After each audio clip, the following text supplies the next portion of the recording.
തിരുമേനി SNDP ശാഖായോഗം Sreenarayana Gurudeva Jayanthi SNDP school ഓഡിറ്റോറിയത്തിൽ നടന്നു. ആഘോഷ പരിപാടി Thirumeni SNDP school retired headmistress VN Ushakumari ഉദ്ഘാടനം ചെയ്തു. മറ്റുള്ളവരുടെ സുഖത്തിനായി ഭവിക്കണമെന്നാണ് പറയുന്നത്. നമ്മൾ അങ്ങനെ ആ ഗുരുവിന്റെ പാദം പിന്തുടർന്ന് നമ്മൾക്ക് അതേപോലെ ചെയ്യാൻ സാധിക്കുകയാണെങ്കിൽ അത് ഏറ്റവും നന്നായിരിക്കും. അത് പ്രത്യേകിച്ചും നമ്മുടെ ഈ കാലത്ത് ഗുരുവിന്റെ പല സൂത്രങ്ങളുടെ പ്രസക്തി നമുക്കറിയാം. ജാതിയുടെയും മതത്തിന്റെയും വർഗത്തിന്റെയും പേരിൽ തമ്മിത്തല്ലുകയും വെട്ടിക്കൊലയുകയും സ്വന്തം കുടുംബത്തിന് ഏതൊക്കെ തരത്തിലുള്ള അരാജകത്വമാണ് നമ്മുടെ നാട്ടിൽ ഇന്ന് നിലനിൽക്കുന്നത്. ഇതൊക്കെ നമുക്കറിയില്ല എങ്ങനെയാണ് ഗുരു വളരെ വ്യക്തമായി ഇക്കാര്യങ്ങളൊക്കെ വളരെ മുൻകൂട്ടി തന്നെ പറഞ്ഞത്. അതുപോലെ തന്നെ നമ്മുടെ ഇതിലെ താഴ്ന്ന വിഭാഗങ്ങളുടെ ഉന്നമനത്തിനായി 1903 SNDP യോഗം സ്ഥാപിച്ചത്. അതായത് ഗുരു പ്രസിഡന്റും കുമാരനാശാൻ സെക്രട്ടറിയുമായിട്ടാണ് ശ്രീനാരായണ ധർമ്മ പരിപാലന യോഗം നമ്മുടെ നാട്ടിൽ സ്ഥാപിച്ചത്. അത് നമ്മൾ അന്ന് മുതൽ ഇന്ന് വരെ വളരെ വ്യക്തമായി തന്നെ ചിട്ടവട്ടത്തോടു കൂടി തന്നെ അത് ഓരോ വർഷവും ഗുരുവിന്റെ ജയന്തിയായാലും സമാധിയായാലും നമ്മൾ ആഘോഷിച്ചു പോവുകയാണ്.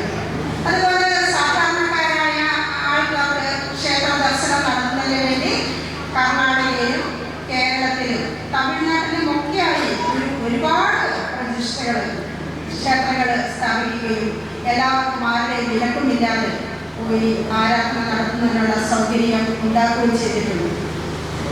ഇങ്ങനെയുള്ള ഗുരുവിന്റെ ദർശനങ്ങൾ നമ്മളെല്ലാവരും പിന്തുടർന്ന് നമ്മുടെ ജീവിതം ഏറ്റവും സന്തോഷപ്രദം ആക്കാൻ നമുക്ക് സാധിക്കും. നമ്മൾ വേറെ ഒരുപാട് കാര്യങ്ങളൊന്നും ചെയ്യണ്ട. നമ്മൾ ചെയ്യുന്ന, ഞാൻ നേരത്തെ പറഞ്ഞതുപോലെ തന്നെ നമ്മൾ ചെയ്യുന്ന പ്രവൃത്തി കൊണ്ട് മറ്റൊരാൾക്ക് ഒരു ദോഷം ഉണ്ടാകില്ല.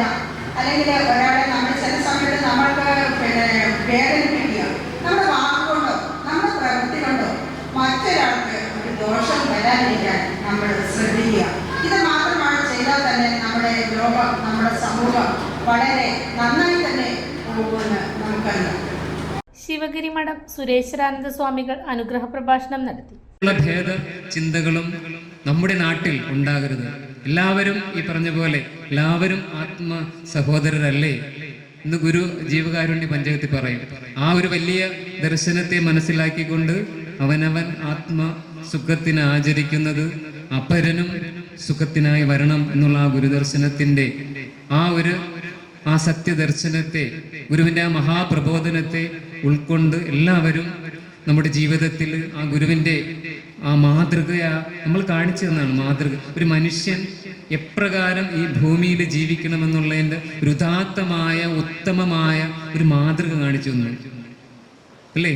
ആ ജീവിതത്തെ നമ്മുടെ കുഞ്ഞു മക്കളിലും നമ്മളിലും നമ്മുടെ പ്രവൃത്തിയിലും കൊണ്ടുവരണം.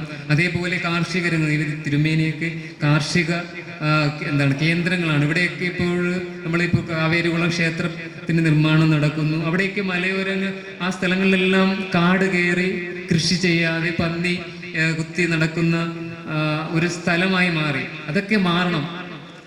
ഒരു ജീവരാശിയുടെ നട്ടെല്ലാണ് കൃഷി എന്ന് പറയുന്നത്. അപ്പോൾ കാർഷിക രംഗത്തേക്ക് നമ്മൾക്ക് ഇവിടുത്തെ ക്ലൈമറ്റും ഇതുപോലുള്ള മറ്റു മൃഗങ്ങളുടെയൊക്കെ ശല്യമൊക്കെ ബാധിക്കാത്ത മറ്റെന്തെങ്കിലും ചെയ്യാൻ പറ്റുമെങ്കിൽ വലിയ വലിയ കൂട്ടായ്മകളിലൂടെ ആ ഒരു കൂട്ടായ്മയിലൂടെ ജീവിതം മെച്ചപ്പെടുത്താനും അതിലൂടെ വലിയൊരു കാർഷിക പഴയ ചെറുപുഴ പോലെ വലിയ കാർഷിക സംസ്കൃതിയുള്ള ഈ ചെറുപുഴയെ വീണ്ടും ആ ഒരു പഴയ ഔന്നത്യത്തിൽ എത്തിക്കാൻ എല്ലാവരും ഗുരുവിന്റെ ദർശനത്തെ ഉൾക്കൊണ്ട് ഈ സമൂഹത്തിന് എല്ലാ തരത്തിലുള്ള മേന്മയ്ക്കും നന്മയ്ക്കും പുരോഗതിക്കും വേണ്ടി എല്ലാവരും ഒരേ മനസ്സോടെ തയ്യാറാകണമെന്നാണ് ഈ ഗുരു ജയന്തി ആഘോഷവേളയിൽ നിങ്ങളോട് പങ്കുവയ്ക്കാനുള്ളത്. ഒരേ മനസ്സോടെ എല്ലാവരും ഈ നാടിന്റെ നന്മയ്ക്ക് വേണ്ടി, നാട്ടിലുള്ളവരുടെ എല്ലാ തരത്തിലുള്ള പുരോഗതിക്കും ഐശ്വര്യത്തിനും വേണ്ടി ഒരേ മനസ്സോടുകൂടി നിൽക്കണം. നമ്മുടെ ക്ഷേത്രവും വരുന്നത് ഒരു സാധാരണ ഒരു ക്ഷേത്രമല്ല.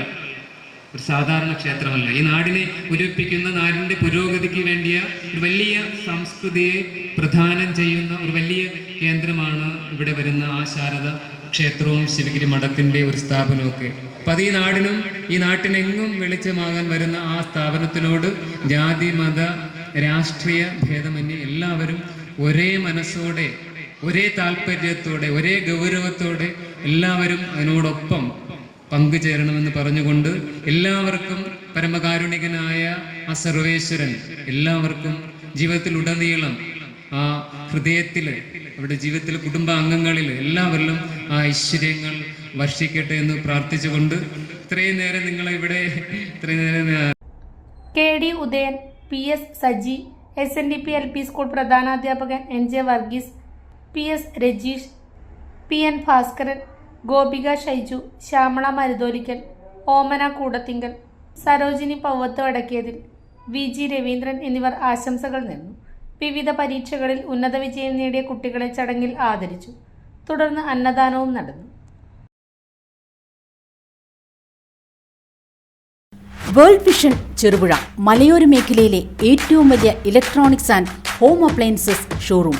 ലോകോത്തര കമ്പനികളുടെ AC, fridge, washing machine, LED ടിവികൾ, home theatres, mixer grinders, OTG ഓവനുകൾ, gas stove, fan, iron boxes തുടങ്ങി എല്ലാവിധ ഇലക്ട്രോണിക്സ് ഉപകരണങ്ങളും ഗുണമേന്മയോടെ, വിശ്വസ്തയോടെ യഥേഷ്ടം തിരഞ്ഞെടുക്കുവാൻ സന്ദർശിക്കൂ world vision electronics and home appliances showroom Cherupuzha. World vision electronics and home appliances showroom Cherupuzha, മലയോരത്തിന്റെ സ്വന്തം ഇലക്ട്രോണിക്സ് ഷോറൂം.